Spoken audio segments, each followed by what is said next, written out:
Movie production shooting की next location पे आ गए थे। एक्टर्स को स्कूल यूनिफॉर्म डिस्ट्रीब्यूट हो चुकी थी और कैमरा की टेस्टिंग भी हो रही थी। वो जिन देख रहे थे कि स्क्रिप्ट के अकॉर्डिंग पहली लोकेशन की शूटिंग खत्म हो गई थी और उसी के साथ मूवी में एंट्री होती है डिटेक्टिव की, जिनका नाम योशी था। डिटेक्टिव योशी वहाँ पे गिंजो की डेथ के अगले दिन आते हैं। स्क्रिप्ट में डिटेक्टिव योशी एक ऐसे करेक्टर है जो कि स्ट्रेंजर जो कि क्योशी हैं, उनका पीछा बहुत बुरे एंड तक करते हैं। उसके बाद शूटिंग होने वाली थी स्कूल में, जिसमें कि फ्लैशबैक के सीन को शूट करा जाएगा और वहाँ बीएसएस की शुरुआत होगी। सीईओ चोई वूजिन के पास आ गए थे और उन्होंने वूजिन को बताया कि एडवर्टाइजिंग का कॉन्ट्रैक्ट आ चुका था और उसी के साथ फर्स्ट एड के लिए स्टोरी बोर्ड भी आ चुका था। सीईओ चोई ने बताया कि काशी ग्रुप के लिए 2 एडवर्टाइजमेंट होने वाली थी, जिसमें एक कमर्शियल कंस्ट्रक्शन के लिए था और दूसरा फूड के लिए। कमर्शियल के लिए शूटिंग नेक्स्ट वीक होने वाली थी और देख के ऐसा लग रहा था कि वहाँ पे कमर्शियल की टीम थोड़ा रश में थी, मगर ये वूजिन के शेड्यूल के लिए परफेक्ट ही था क्योंकि उनकी लास्ट फिल्म की शूटिंग खत्म हो चुकी थी।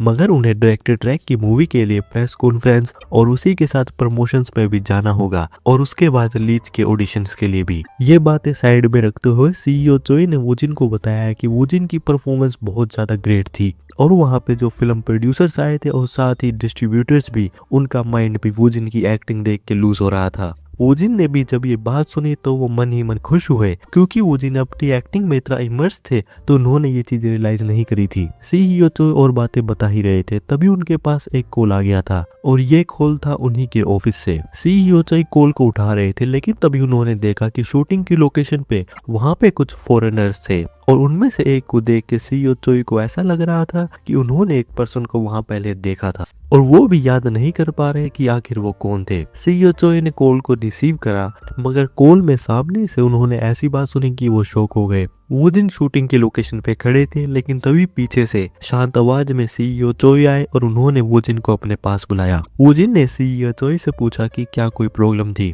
सीईओ चोई ने वूजिन को पहले एक वीडियो दिखाई और ये वीडियो थी वूजिन के हॉलीवुड स्क्रीन टेस्ट की और एक कोरियन यूट्यूबर ने उसे अपलोड किया था। वूजिन भी सोच रहे थे कि अचानक से यूट्यूबर के पास ये वीडियो कैसे आ गई थी, क्योंकि वूजिन ने इसके बारे में किसी को भी नहीं बताया था। और क्या ये वीडियो हॉलीवुड की प्रोडक्शन कंपनी ने लीक करी थी, मगर उन्होंने तो ये कहा था कि ऑडिशन टॉप सीक्रेट थे। वूजिन ने सीईओ चोई से पूछा कि क्या ये सब उन्होंने किया था। सीईओ चोई ने बताया कि उन्हें लग तो ऐसा रहा था कि ये वूजिन ने किया था। सीईओ चोई को पता नहीं था कि इसका सोर्स कौन था, मगर यहाँ डिटेल्स बहुत ज्यादा स्पेसिफिक थी, तो देख के तो यही लग रहा था यहाँ पे कोई इनसाइडर था। सीईओ चोई ने वूजिन को बताया कि यहाँ पे ये मेन प्रॉब्लम नहीं थी, क्योंकि ये पहले से अफवाहें चल रही थी कि वूजिन बहुत बड़े बिग शॉट के साथ घूम रहे थे और अब अचानक से ये भी रिलीज हो गया था। सीईओ चोई ने बताया कि ये बहुत ज्यादा प्रॉब्लम होगी कि अगर बात ये हुई कि ये सब सीईओ चोई की कंपनी की तरफ से लीक हुआ था, तो उन्होंने बीडब्ल्यू एंटरटेनमेंट को इस बारे में शांत रहने के लिए कहा था।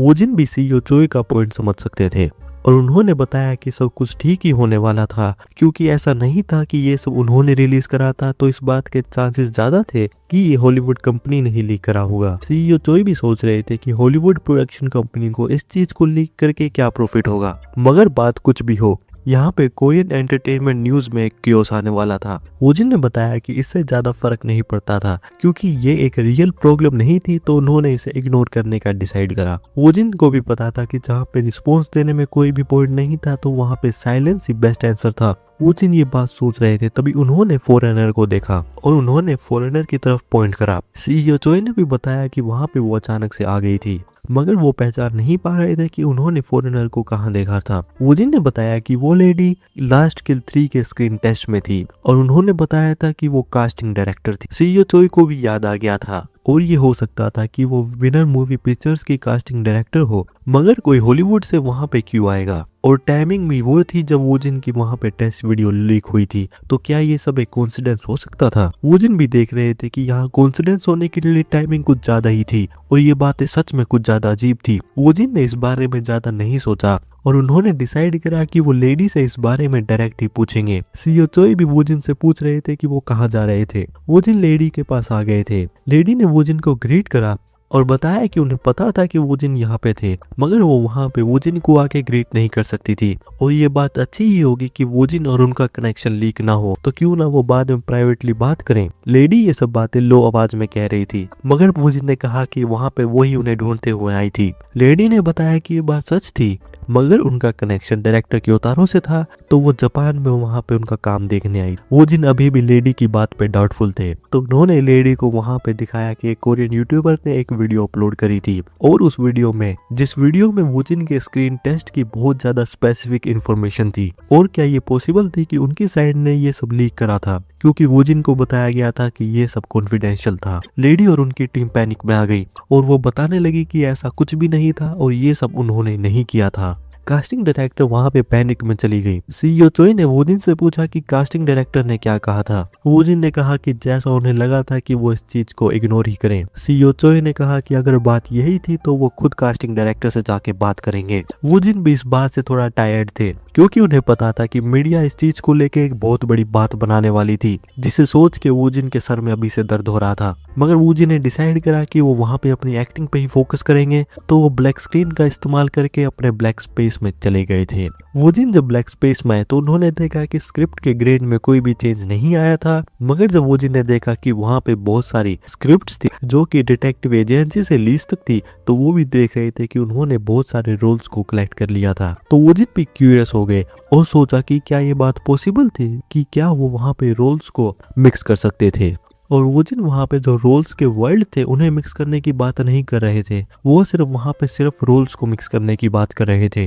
वो दिन सार्केस्टिक कहने लगे कि क्या वो ये सब करते हुए ल्यूनेटिक लगेंगे, लेकिन तभी वहाँ पे अनाउंसमेंट हुई कि रोल सिंथेसाइज की अंडरस्टैंडिंग एक्वायर्ड हो चुकी थी। वो जिन ने भी देखा कि उन्होंने रोल सिंथेसिस की अंडरस्टैंडिंग को एक्वायर कर लिया था, और ये सब आके था क्या, लेकिन इस बार कोई भी अनाउंसमेंट पे रिप्लाई नहीं आया। वो जिन भी देख रहे थे कि जब वहाँ पे कोई जवाब नहीं आता है तो वहाँ पे कुछ एक्शन से ही शुरू होता है। वो जिन को लग तो रहा था कि क्या ये बात जोक थी, मगर ब्लैक स्पेस में ये सब होना बहुत ज्यादा इम्पॉसिबल था। ऊजिन आसपास देख रहे थे, मगर वहाँ पे कोई भी मेजर चेंजेस नहीं थे, मगर ये बात यहाँ पे क्लियर लिखी गई थी कि वहाँ पे उन्होंने कुछ एक्वायर करा था। तो क्या होगा कि वोजिन का इनर वर्ल्ड चेंज हो चुका हो, क्योंकि अब तक वोजिन ने जो भी प्रोजेक्ट्स करे थे वो वोजिन के अंदर इम्प्रिंट हो चुके थे, जिसकी वजह से वोजिन की एबिलिटी भी बहुत ज्यादा बढ़ सकी थी। और वोजिन के जो प्रोजेक्ट्स का वर्ल्ड था तो वो एक तरह से कहे तो वो इस इमेज जैसा था, और जब भी वोजिन को उस प्रोजेक्ट के वर्ल्ड को एक्सेस करना हो तो वोजिन हमेशा डोर को ओपन करते हैं और वोजिन के सामने एक अलग रियलिटी आ जाती है। मगर ये बात मुमकिन नहीं थी कि वो प्रोजेक्ट में से सिर्फ रोल को बाहर लेके आए, क्योंकि वहाँ पे एक फिक्स फ्रेमवर्क था, तो वोजिन की एक्टिंग करने की फ्रीडम लिमिटेड थी। ये सीनरी ब्लैक स्पेस से अलग थी मगर सिमिलर भी थी। वोजिन को ऐसा लग रहा था कि उन्होंने जो भी रोल करे थे वो वोजिन ने अपने अंदर इम्प्रिंट कर लिए थे, और वहाँ पे वो रूम्स के अंदर थे और वो वोजिन की कमांड का इंतजार कर रहे थे। वोजिन को लगा कि क्या इसका मतलब ये था कि वो किसी भी रोल को कैसे भी इस्तेमाल कर सकते थे, और वहाँ पे रोल सिंथेसिस का मतलब ये था कि वो प्रोजेक्ट को इग्नोर करके किसी भी रोल को वहाँ पे बाहर ला सकते थे और उसे इस्तेमाल कर सकते थे। चैप्टर खत्म और बारी आती है मेरी यैपिंग की। How are you guys? वैसे प्लान तो था मेरा कि संडे का वीडियो संडे का अपलोड हो रही है, तो प्लान ये मेरा था कि मैं हमारी लोअर वाली वीडियो है उसे अपलोड किया जाएगा, क्योंकि वो एडिट हो चुकी है, रेंडर हो चुकी है। रेंडर होने में 3 घंटा लगता है, वीडियो को एडिट करने में 4 दिन, अपलोड कर देता हूँ मैं 3 दिन में। टैलेंट बहुत है तुम्हारे भाई में। मजाक एक साइड, पॉइंट ये है कि प्लान ये था कि शेड्यूल कर रखी थी, लेकिन मैं बैठा हूँ सैटरडे को रात को, सैटरडे रात नहीं है, फ्राइडे रात को 12 बजे, तो फ्राइडे आ चुका था, तो हिसाब के अकॉर्डिंग फ्राइडे को सुबह 12 बजे रात हुई थी। फ्राइडे स्टार्टिंग फ्राइडे की मैं बैठा हुआ था, मैं स्क्रॉल कर रहा था, अचानक से मैं देखा चैप्टर आ चुका है, सरप्राइज। तो अब मैं क्या करे, मैंने सबसे पहले बैठ के वहाँ पे स्क्रीनशॉट मारे, फिर मैं बहुत जरूरी काम से सो गया। सुबह उठते ही मैंने खाना खाया, उसके बाद मैंने कुछ नहीं करा 2 घंटा, फिर मैंने रिकॉर्डिंग शुरू करी है। यहाँ पे 12 बज चुके हैं रिकॉर्डिंग के टाइम। तो अब मेन प्रोग्राम ये है कि मैं इसको एडिट करूंगा कल संडे को, तो कल संडे मैंने बोला है, तो इसलिए आज वीडियो अपलोड ऐसे हुई है। सॉरी जिन्होंने मेंबरशिप ले रखी है, वीडियो थोड़ी अगर इतनी जल्दी नहीं दे पाया मैं, क्योंकि मेजर संडे को अपलोड रहता है, मगर वहां पे मैं नहीं कर पाया, क्योंकि मेंबरशिप लो अगर लेनी है, सपोर्ट करना है, यस, अगर नहीं करना फिर भी ले लो, क्या फर्क पड़ता है। तो जोक्स असाइड, जोक मेरी बात इतनी सीरियस नहीं थी। तो हमने अभी अभी देखा क्या कि मेन अब जो बात करते हैं चैप्टर में हुआ क्या। एक बहुत ज्यादा इंटरेस्टिंग चीज ये हुई कि हमने देखा कि वो जिन जब भी एक रोल प्ले करते हैं ना, तो वो सिर्फ रोल को प्ले नहीं करते हैं, वो उस करेक्टर के वर्ल्ड के अंदर चले जाते हैं। तो इसका मतलब यहाँ पे ये है कि मान लो एक प्रोजेक्ट हमारा जो डिटेक्टिव एजेंसी वाला था, जो वाला रोल था, वो रोल अब सिर्फ उस रोल को लेके वो जिन वहाँ पे जो अगली फिल्म मूवी लीच कर रहे हैं या फिर क्योशी वाला जो है, अगर उन्हें क्योशी में डिटेक्टिव के कुछ कैरेक्टरिस्टिक्स लाने हैं, वो उसे नहीं लेके आ सकते, अब तक नहीं लेके आ सकते थे। मगर जो उन्हें नई जो पावर मिली है, स्किल अनलॉक हुई है, स्किल कुछ एक्वायर करा है अंडरस्टैंडिंग रोल सिंथेसिस की, उसका इस्तेमाल करके अब उन्हें किसी भी प्रोजेक्ट में वो जिन है तो उसमें उन्हें क्योशी के अंदर किसी और कैरेक्टर जो उन्होंने अब तक प्ले करा हो, जैसे डिटेक्टिव एजेंसी में करा था उन्होंने, वहां से उनकी थोड़ी कैरेक्टरिस्टिक चाहिए, थोड़ा हमें याद हो क्लमसी था वाला कैरेक्टर, चलते हुए गिर जाता था, सरप्राइजिंग पर्सन, या फिर जो हमने साइकोपैथ वो जिन देखे थे, सिगरेट पी रहे भाग रहे पूरा साइकोटिक वो जिन, उसका थोड़ा वहां से थोड़ा साइकोटिक उन्हें क्योशी के अंदर लेके आना है स्क्रिप्ट में किसी पॉइंट के अंदर, वो पहले नहीं लेके आ सकते थे क्योंकि वो क्योशी अलग है, वो अलग पर्सन है। क्योंकि जब वहां पे वो दिन इसको प्ले कर रहे हैं उस रोल को, तो वो उसकी दुनिया में चले गए, उसके कैरेक्टर उसके रोल में नहीं गए हैं, उसके दुनिया में ही चले गए, तो वहां पे वर्ल्ड चेंज हो चुका है वो जिनका। मगर अब क्या होगा कि वो जिन वहां से रोल को उस वर्ल्ड के अंदर लेके खुद के अंदर ला सकते हैं, तो मल्टीपल कैरेक्टर वहां पे एक साथ इस्तेमाल हो सकते हैं, विच इज इंटरेस्टिंग। तो आगे ऐसा हो सकता है कि हमें पीछे के दो कोई हम देखेंगे कि कैरेक्टर थोड़ा साइकोटिक है और क्योशी का भी थोड़ा रोल है आगे किसी मूवी, जैसे लीच का है, मुझे कुछ भी ध्यान नहीं है लीच में क्या चल रहा था, कुछ बताया था, कमेंट करो यार क्या था लीच का। वो हमें डायरेक्टर अगस्त थे जो मिले थे कि दादाजी, उन्होंने दिया था ग्रैंडपा टाइप कुछ बताया था, मेरे को ध्यान नहीं है। तो वो जिन उसके ऑडिशन में भी जाने वाले हैं, तो मुझे लग रहा है कि वहाँ पे जब ऑडिशन में जाएंगे तो वहाँ पे कुछ लोग रहता ही है यार इनका एक कि लुक डाउन करेंगे कि रैंडम एक्टर आ गया, नया एक्टर है, या ऑडिशन भी दे रहा है, वहाँ क्या दे भी नहीं रहा, ऑडिशन में जज लेके जज आए हमारे ऐसे, तो कुछ लोग लुक डाउन करेंगे, मगर बाद में वहाँ पे वो जिन अब दूसरों की एक्टिंग को जज करने वाले हैं, मगर वो जिन उसके लिए प्रिपेयर है। क्योंकि हमने देखा था कि लीच की जब स्क्रिप्ट मिली थी